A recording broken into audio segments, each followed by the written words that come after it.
Au cœur de la société.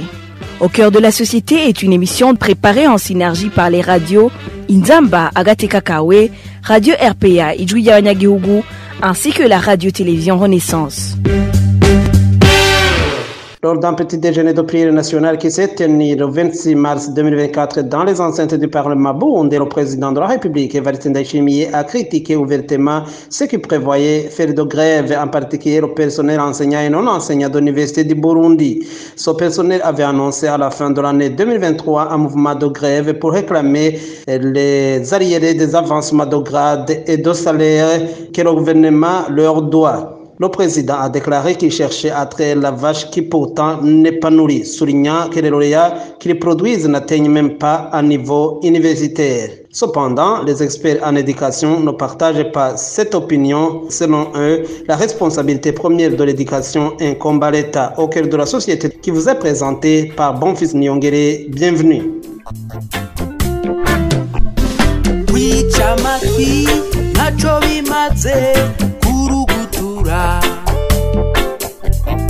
Wewe ndakubwira kuko ndagukunda uri ku mutima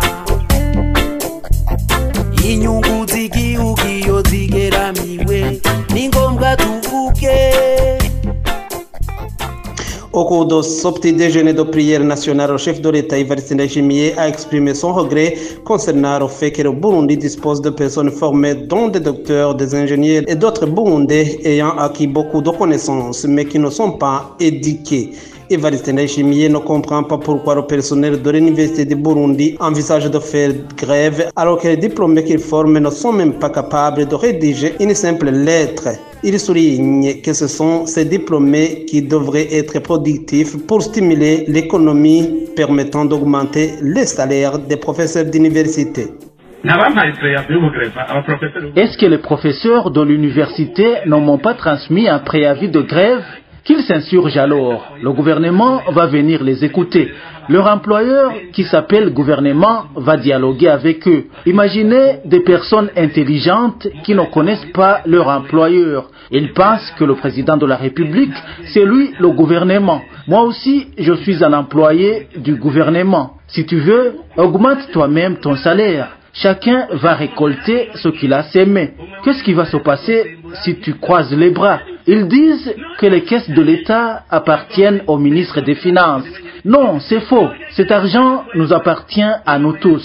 Aujourd'hui, un étudiant qui termine ses études universitaires ne sait pas rédiger une correspondance. Et tu vois un professeur qui l'a enseigné en train de faire une grève. Motif? Il veut qu'on augmente son salaire. Tu entends dire que c'est un professeur qui a un PhD, alors qu'il a échoué à former un étudiant. D'où alors va venir ce salaire? Alors que c'est ces experts qui allaient favoriser l'augmentation de la production pour qu'on obtienne ensuite des taxes et pour qu'il reçoive enfin son salaire. Mais lui, il pense que le salaire vient comme ça, avec un coup de baguette magique, alors qu'il a un PhD.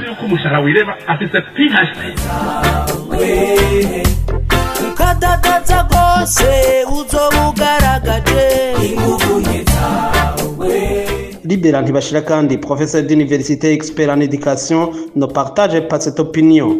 Pour lui, le fait que les étudiants n'atteignent pas le niveau universitaire n'est pas imputable aux professeurs d'université, mais plutôt à la mauvaise politique éducative du CNDD-FDD. Le jour de l'investiture du président Pierre Nkurunziza, il a annoncé la gratuité pour tous les enfants en âge d'être scolarisés, alors que l'État n'était pas préparé. Il n'y avait pas assez de classes, il n'y avait pas assez d'enseignants qualifiés, et les conséquences dramatiques pour le pays, c'est que dans certaines classes, l'on voit plus de 200 écoliers, alors que l'UNESCO recommande 21 enfants élèves par classe. Donc, accompagner plus de 200 ou de plus de 100 écoliers, ce n'est pas, surtout pour un enseignant qui n'a pas été formé, donc la qualité de l'enseignement en souffre. On voit des images, les écoliers qui sont assis sur les pierres, sans livres, sans matériel matériel didactique et tout cela contribue à la détérioration de la qualité de l'enseignement. Deuxièmement, en 2013, il a été lancé la réforme qu'on a appelée école fondamentale. En 2022, l'État burundais a commandité une évaluation de l'école fondamentale. Dans le rapport d'évaluation qui a été validé, il est souligné clairement que la qualité de l'enseignement s'est fortement détériorée et que la réforme n'a pas été bien pensée.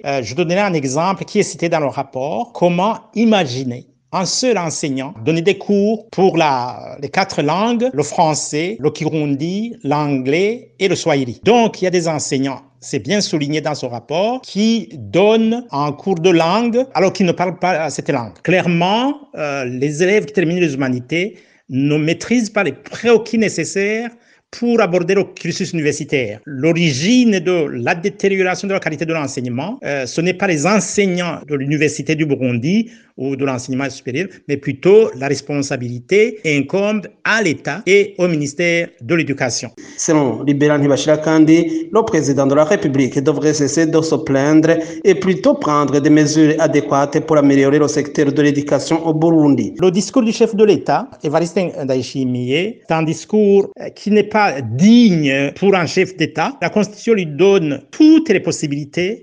pour qu'il prenne des décisions pour notamment améliorer la qualité de l'enseignement. Ce ne sont pas les jérémiades qui vont apporter des solutions, raison pour laquelle l'on peut se poser la question, qu'est-ce qui manque au chef de l'État au fait pour qu'il prenne des mesures? Est-ce qu'il a la volonté d'améliorer la qualité de l'enseignement au Burundi? L'on peut d'ailleurs se poser la question si le CNDD-FDD a la volonté d'améliorer la qualité de l'enseignement. Est-ce que le CNDD-FDD ne souhaite pas se maintenir au pouvoir et faire en sorte que les Burundais restent dans cette médiocrité voulue, entretenue, dans le but de faciliter les responsables du pays à gérer, à les manipuler, à les maintenir dans la pauvreté pour mieux les contrôler, pour mieux les maîtriser.